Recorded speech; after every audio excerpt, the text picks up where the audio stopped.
ചേട്ടാ, പാറു ചേച്ചിയുടെ വീട്ടിലേക്ക് 3 ഇളനീര് വേണം. എന്താ മോളെ, എന്തെങ്കിലും വിശേഷം ഉണ്ടോ ഇവിടെ? ആ, പാറുവിനെ പെണ്ണ് കാണാനേ കോട്ടയത്ത് നിന്ന് ഒരു കൂട്ടര് വന്നിട്ടുണ്ട്. ആണോ? നീതു, നീ ഇങ്ങോട്ട് വന്നേ.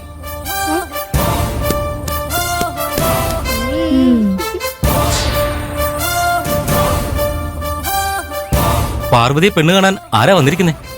ചെറുക്കൻ കോട്ടയത്ത് നിന്നാണോ? അതിന് താൻ എന്തിനാ ഇത്രയ്ക്ക് ഞെട്ടുന്നേ? പാറുവിനെ പെണ്ണ് കാണാൻ കോട്ടയത്ത് നിന്ന് മാത്രമല്ല, വേണമെങ്കിൽ അമേരിക്കയിൽ നിന്ന് വരെ ആളുകൾ വരും. പാറുവിനെ ആര് പെണ്ണ് വെച്ച് വന്നാലും തനിക്കെന്താ? ഇങ്ങനെ വരുന്നവനും പോകുന്നവനൊക്കെ മോളെ കെട്ടിച്ചു കൊടുക്കാന്ന് പറയുന്നത് അന്തസ്സുള്ളവർക്ക് ചേരുന്ന പരിപാടിയൊന്നുമല്ല. കുറച്ചു ദിവസം മുമ്പല്ലേ ആ കൈലാഷിന് പാറുവിനെ കെട്ടിച്ചു കൊടുക്കാന്ന് ജനകൻ ചേട്ടൻ വാക്ക് കൊടുത്തത്. അന്ന് കൈലാഷിന് കൂട്ടായി ആ വാർഡിനും വന്നില്ലയോ? അപ്പോ അച്ഛൻ ഞങ്ങളോട് ഒരു വാക്ക് പോലും ചോദിക്കാതെ പാറുന്റെ കല്യാണം തീരുമാനിച്ചോ? പാറു കൈലാഷ് സാറിന്റെ കാര്യം മാത്രമല്ലേ പറഞ്ഞോളൂ, ഇവന്മാര് ഭൂമിക മേഡം കൂടെ വന്നു പറയുന്നുണ്ടല്ലോ. അവരെന്തിനാ കൈലാഷ് സാറിന്റെ കൂടെ വന്നേ? അന്ന് രുദ്ര മുതലാളിയെ കുറെ ചീത്ത വിളിച്ചിട്ട് ആ കൈലാഷിനെ മരുമോനാക്കുമെന്ന് മുതലാളിയെ ജനകൻ ചേട്ടൻ വെല്ലുവിളിച്ചാണല്ലോ.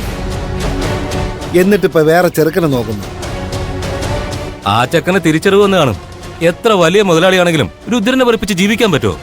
നീ നിന്റെ പാറിനോട് ചെന്ന് പറഞ്ഞേക്ക്, ബഹിരാകാശത്ത് നിന്ന് ചെറുക്കനെ കൊണ്ടുവന്നാലും ഒരു കാര്യമില്ല, അവളെ കെട്ടാ പോന്നേ എന്റെ മുതലാളിയായിരിക്കും.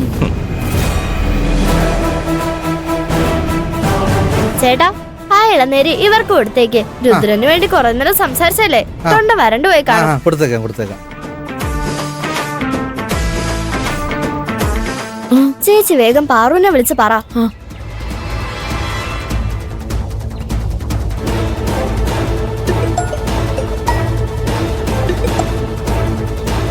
ചേച്ചി, ഞാൻ പിള്ളേരെ കൊണ്ട് ഉണ്ണിയുടെ അടുത്ത് അന്വേഷിപ്പിച്ചു മോളെ. ഉണ്ണി എന്താ ചേച്ചി പറഞ്ഞ? കൈലാഷ് സാറ് അച്ഛനെ കാണാൻ വന്നിരുന്നു, നിന്നെ കല്യാണം കഴിക്കണമെന്ന് പറയുകയും ചെയ്തു. പിന്നെ കൈലാഷ് സാറിന്റെ കൂടെ ഭൂമിക മേഡം ഉണ്ടായിരുന്നു. ഭൂമിക മേഡം എന്തിനാ കൈലാഷ് സാറിന്റെ കൂടെ പോയത്? പാറു, രുദ്രൻ വീട്ടിൽ കയറി അവരുമായിട്ട് പ്രശ്നം ഉണ്ടാക്കിയപ്പോ നിന്നെ കൈലാസ് സാറിന് കല്യാണം കഴിച്ചു കൊടുക്കൂന്ന് നിന്റെ അച്ഛൻ വാക്ക് കൊടുത്തു ഉണ്ണി പറയുന്നേ. പാറു, നീ കൈലാഷ് സാറിനെയാണോ കല്യാണം കഴിക്കാൻ പോകുന്നേ? നീ ഫോണിങ് തന്നെ. ഇത്രയൊക്കെ നടന്നിട്ടും നിന്നോടോ എന്നോടോ അച്ഛനും അമ്മയും ഒരു വാക്ക് പോലും പറയാത്തത് ശരിയല്ല. അവരിങ്ങോട്ട് വരട്ടെ, കാണിച്ചു കൊടുക്കുന്നുണ്ട്. വേണ്ട ചേച്ചി, അവരായിട്ട് ഇതിനെക്കുറിച്ച് എന്തെങ്കിലും പറയുന്നത് വരെ ചേച്ചിക്കോ പിള്ളേർക്കോ എന്തേലും അറിയാവുന്ന പോലെ കാണിക്കരുത്. അതെന്താ മോളെ? കാരണമൊന്നും ഇപ്പൊ എന്നോട് ചോദിക്കരുത് ചേച്ചി. തൽക്കാലം ഞാൻ പറയുന്ന പോലെ ചെയ്താൽ മാത്രം മതി. ശരി മോളെ. പാറു, നീ പേടിക്കണ്ട. നിന്റെ ഇഷ്ടത്തെ എതിർത്ത് ഇവിടെ ആരും ഒന്നും ചെയ്യില്ല. അങ്ങനെ സംഭവിക്കാതെ ഞാൻ നോക്കിക്കോളാം. ശരി ചേച്ചി.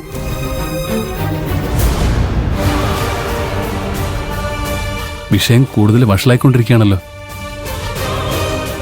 അച്ഛനും അമ്മയ്ക്കും മാഡത്തിനൊക്കെ എന്നിൽ നിന്നും ഇത്ര പ്രധാനപ്പെട്ട ഒരു കാര്യം മറക്കാൻ എങ്ങനെയാ മനസ്സ് വന്നതെന്ന് എനിക്ക് മനസ്സിലാവുന്നില്ല.